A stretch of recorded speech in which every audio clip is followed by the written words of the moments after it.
Shiva hi. ఏంటి శ్వేత ఎక్కడున్నావు? Purchase గానే వచ్చాం. పర్స్ ఇంట్లో పెట్టొచ్చాడు.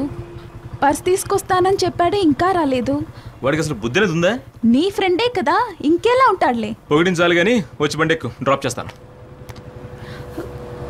శివ, మా మమ్మీ వచ్చింది, కొంచెం వెయిట్ చేయి.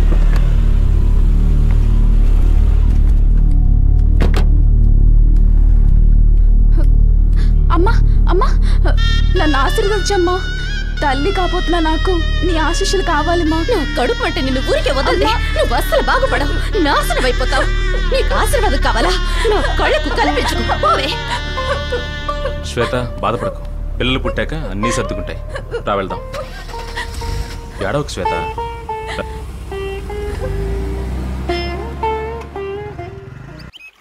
ఎంతసేపు అదే పనా? త్వరగా పని కానివ్వండి. ఈ పనులన్నీ అయితే లారీ వస్తుంది, మొత్తం మామిడికాయలని లారీలో ఎక్కించాలి. అది 4 గంటలకల్లా చేరాలి. వేసిన పేడ మొత్తం ఎరువుగా చేయాలంటే 4 అడుగులు ఒకేసారి గొయ్యి తీసి పెట్టాలి. 4 అడుగులు కాదు, 6 అడుగులు గొయ్యి తీయండి. ఎందుకు? ఎందుక? ఈ పేపర్స్ మీద నువ్వు సంతకం పెట్టలేదంటే నిన్ను పూడ్చి చేయడానికి. నన్ను పూడ్చి పెడతావు? ఏమయ్యా, నలుగురు నన్ను వెతుక్కుంటూ వచ్చారు. ఒక గొయ్యకు బదులు 4 గొయ్యలు తవ్వి పెట్టండి. ఎందుకంటే మిమ్మల్ని పూడ్చడానికే. ఏంట్రా కూసావు? నిన్ను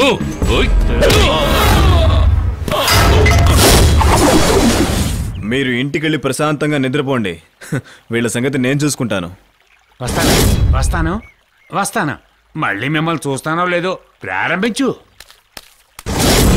లేపేంట్రా వాడిని.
ఏమైంది శివ?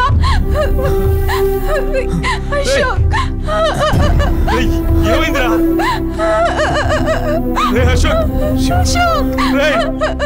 ఏమైందిరా? కాపాడే ప్రయత్నం చేయకురా. అలా అనకరా. నేను ఇక బ్రతకనరా. అలా అనకరా. శ్వేత, నన్నే నమ్మి వచ్చిందిరా శ్వేత. నీకు ఏం కాదురా. తన్ని అశోక్,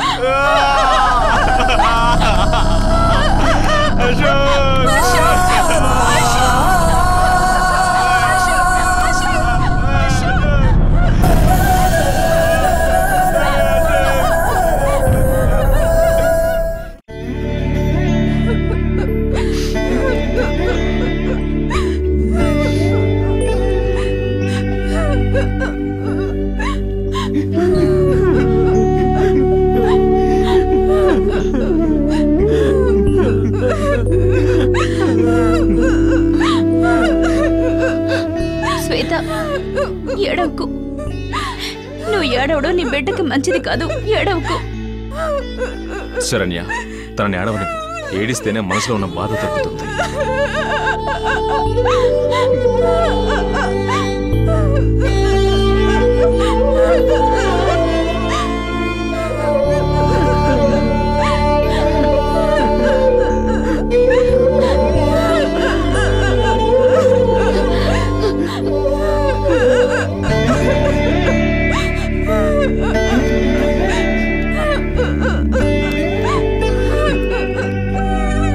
భగవంతుడా, అన్నీ నువ్వు చూస్తున్నావుగా.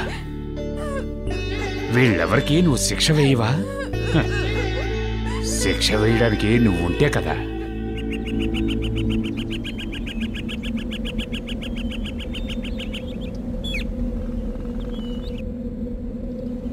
ఏంట్రా శివ మౌనంగా ఉన్నావు? ఏం చెయ్యాలో ఆలోచిస్తున్నారా? ఏదో చేయాలరా. ఆ ఆదికేశవుల్ని ఊరికే వదిలిపెట్టకూడదు. వాడి ఆస్తి, అంతస్తు, గౌరవం అన్నిటినీ నాశనం చెయ్యాలరా. మన వల్ల ఏమీ కాదురా. ఈ ఊరు మొత్తానికి వాడే బిగ్ షాట్. ఊలి చిన్నదేరా, కానీ పర్వతాన్ని బద్దలు కొడుతుంది. చెప్పడానికి అన్ని బానే ఉంటాయిరా. చేయడానికి దిగినప్పుడు ఎన్నో సమస్యలు ఎదుర్కోవాలి. అలా అని ఊరికే వదిలేస్తావారా? చనిపోయింది మన ఫ్రెండ్ రా. ఇక ఆదికేశవుల వల్ల ఒక్క ప్రాణం కూడా పోకూడదు. ఆదికేశవులు ఈ హత్య ఎందుకు చేశానరా అని కుళ్ళి కుళ్ళి చచ్చేలా చేస్తానరా. మనం వేసే ఒక్కొక్క అడుగు వాడి మీద పిడిగై పడి మాడి మసైపోవాలి.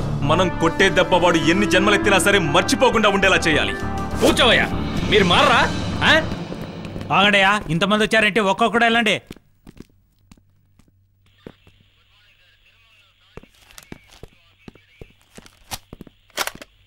హలో రవ్యా, చెప్పోయా. మటన్ బిర్యానీయా? నాటుకోడా? అయ్యయ్యో, మిస్ చేశానా. ఇంకోసారి వచ్చి పట్టుబడతాలే. ఎవరైనా నేను ఇక్కడ కూర్చోమంది? ఏం కావాలి నీకా? కంప్లైంట్ ఇవ్వడానికి వచ్చాను. నిలబడి రాదా?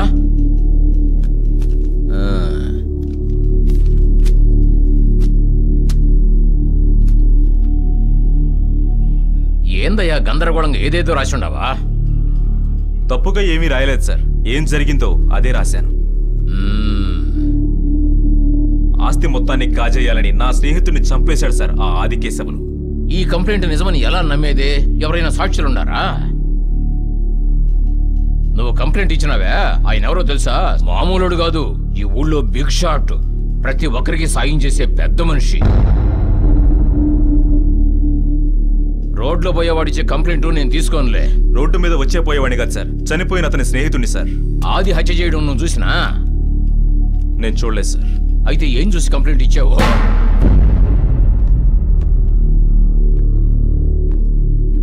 నువ్వు ఆయన మీద అసూయతో కంప్లైంట్ ఇచ్చామని నేను చెప్తున్నాను కదా. నోటికొచ్చినట్టు మాట్లాడకండి సార్ ప్లీజ్. మీరే ఎలాగైనా యాక్షన్ తీసుకోవాలి. నేను యాక్షన్ తీసుకోవడం కుదరదు. నాకు తెలిసినంత వరకు ఆది చాలా పెద్ద మనిషి. ఆది మీద కంప్లైంట్ ఇచ్చామంటే నాకే షాక్ గా ఉంది. కాబట్టి నీ కంప్లైంట్ ని సర్ అని చించి పారేశా. రారా వెళ్దాం. పిచ్చిన వాళ్ళు కంప్లైంట్ అంటే కంప్లైంట్. సార్ వచ్చినట్టున్నారు. మాట్లాడండి, అందరం కలిసి మాట్లాడదాం.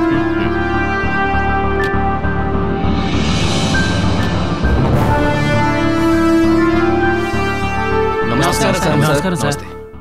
ఎవరు మీరు? ఏంటి విషయం చెప్పండి.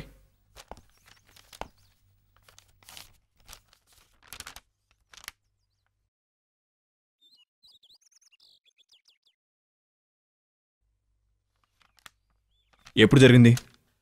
ఇది జరిగి 16 రోజులైంది సార్. ఎలా జరిగింది?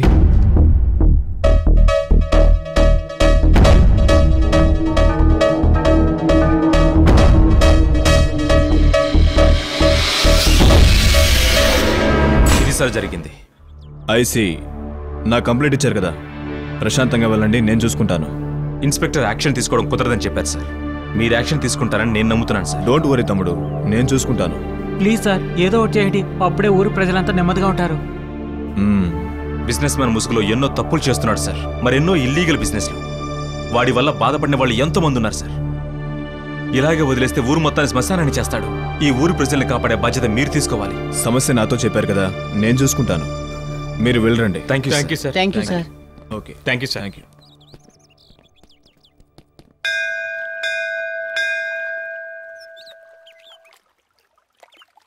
మా నాన్న నాకు పెళ్లి సంబంధాలు చూస్తున్నారు. అతన్ని మేనేజ్ చేసేలోగా తల ప్రాణం తోక్కొస్తుంది. ఓకే, నేను తప్పించుకున్నట్టే. మీ నాన్న చూసిన సంబంధమే చేసుకో. ఏయ్, తమాషా చేకు, నేను సీరియస్గా చెప్తున్నాను. Okay, be serious. చెప్పు, వింటాను. ఎప్పుడు నువ్వు చెప్తుంటే నేను వినాలనే ఆశ? లేదు శివ, ఇది తమాషా కాదు, సీరియస్. మన జీవితం, మనం ఎప్పుడే కరెక్ట్ నిర్ణయం తీసుకోవాలి. నా కోసం నువ్వు ఎదురు చూస్తూ ఉంటావు నాకు తెలుసు శరణ్య. నన్ను నువ్వు వదిలి వెళ్ళవని నేను నమ్ముతున్నాను. అయ్యగారింట్లోనే ఉన్నాను, ఏం పర్వాలేదు, అంతా నేను చూసుకుంటాను. నమస్తే అయ్యా. ఏంటయ్యా? కాలేజ్ స్టూడెంట్స్ వచ్చారయ్యా. ఏంటి, ఏదైనా సమస్య వచ్చిందా? ఊరికే మిమ్మల్ని చూసిపోదామని వచ్చారట. ఆహా, సమస్య ఏంటో అడగొచ్చు కదా. అడిగానయ్యా, కానీ మీకే చెప్తానంటున్నారు. కాలేజీ స్టూడెంట్స్ అంటే ఏదో సమస్య ఉంటుందయ్యా. ఏ సమస్య ఉండదయ్యా, చూస్తుంటే మంచోళ్ళలాగే ఉన్నారు. అలాగే తెలుస్తుందయ్యా. అగ్గిపుల్లో నిప్పుందని ఎవరికైనా తెలుసా? అలాంటి వాళ్ళనయ్యా స్టూడెంట్స్.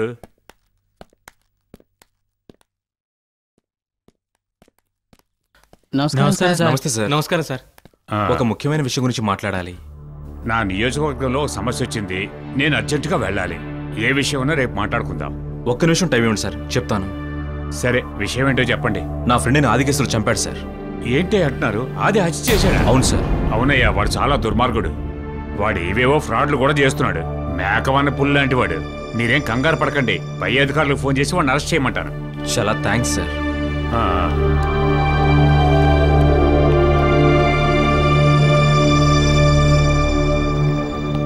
నేను ఫోన్ చేయాలి. సరేయా.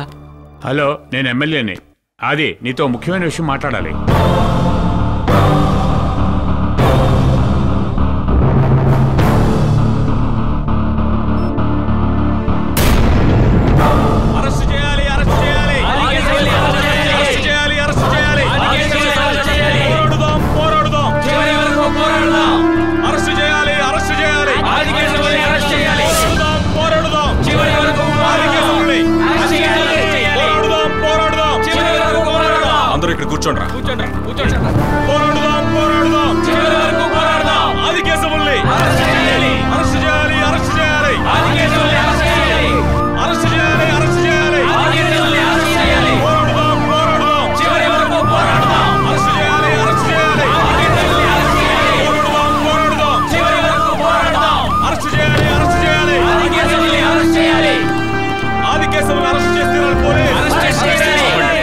ఏదైనా సమస్య ఉంటే పరిష్కారం చేసుకోవచ్చు. ముందు ఇక్కడి నుంచి వెళ్ళిపోండి. అరెస్ట్ చేయాలి, అరెస్ట్ చేయాలి. పర్మిషన్ లేకుండా ధర్నాలు చేయడం చట్ట ప్రకారం తప్పు. మీ మంచిగా చెప్తున్నాను, ముందు ఇక్కడి నుంచి వెళ్ళిపోండి. పోరాడుదాం, పోరాడుదాం. నేను యాక్షన్ తీసుకోకముందే మర్యాదగా ఇక్కడి నుంచి అందరూ వెళ్ళిపోండి. అరెస్ట్ చేయాలి, అరెస్ట్ చేయాలి. మీ కోరిక నెరవేరుతోంది, పబ్లిక్ ని డిస్టర్బ్ చేయకుండా వెంటనే వెళ్ళిపోండి. అరెస్ట్ చేయాలి, అరెస్ట్ చేయాలి. ఏం చెప్పింది వినకుంటే లాఠీ చార్జ్ చేయాల్సి ఉంటుంది. మర్యాదగా ఇక్కడి నుంచి వెళ్ళిపోండి. ముందు ఆదికేశవుని అరెస్ట్ చేయండి.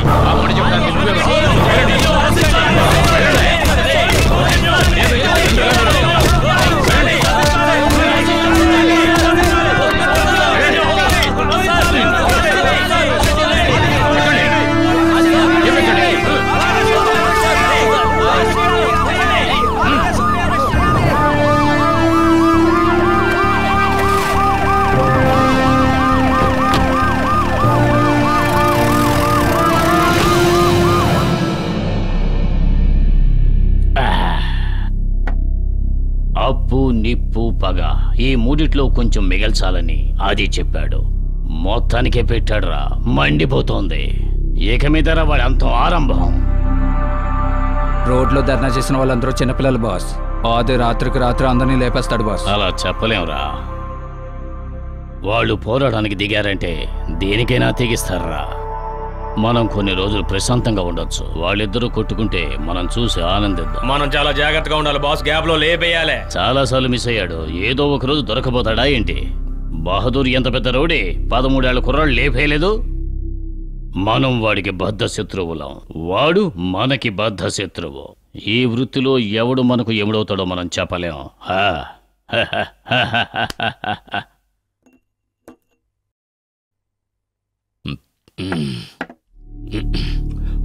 జీడిపప్పు తీసుకో. ఆల్రెడీ ఒంట్లో కొవ్వు ఎక్కువగా ఉంది. ఇది తిన్నామనుకో ఇంకా ఇట్ అయిపోతా. అనుభవించాల్సిన వయసులో అనుభవించాలి. ఇంకో 10 ఏళ్లు గడిచాయంటే ఎదురుగా అన్నీ ఉన్నా తినలేని పరిస్థితి వస్తుంది. అదేమో నిజమే. అవును, నాయుడుపేటలో ఏదో సెటప్ పెట్టావట, నిజమేనా? అది పర్మనెంట్ కాదయ్యా, మూడు వచ్చినప్పుడు అప్పుడప్పుడు పోయి వస్తుంటా అంతే. జాగ్రత్త ఇన్స్పెక్టర్, మీడియా కంట్లో పడకుండా ఉండు. ఆ తర్వాత పేపర్లో హెడ్లైన్స్ లో నీ ఫోటో పడుతుంది. ఆడుగా వచ్చాడు, ఆయన తినమని చెప్పు. సన్నంగా ఉన్నాడు ముందరనే. మన ఎమ్మెల్యే ఎక్కడికి వెళ్ళినా మీటింగ్ వెళ్ళినట్టు లేటుగా వస్తుంటాడు. ఏం చేయమంటావు? అది ప్రజలకు మంచి చేయకపోయినా మంచి చేసిన నటించాలి. చూడండి, ఆయన కొంచెం ఎక్కువ పోయింది. మొలగ చెట్టు ఎక్కిస్తున్నావే.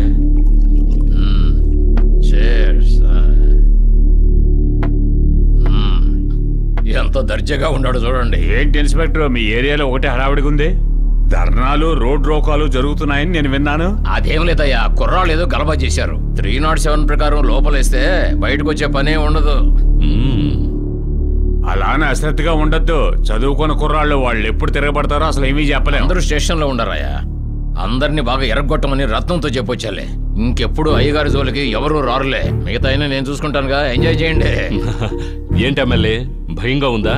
చంద్రుడికి సూర్యుడికి మధ్య తాడు కట్టి ఉయ్యాలు ఊగిన వాడి నేను. సిల్లీగాడు, వాడు నన్నేం చేస్తాడు?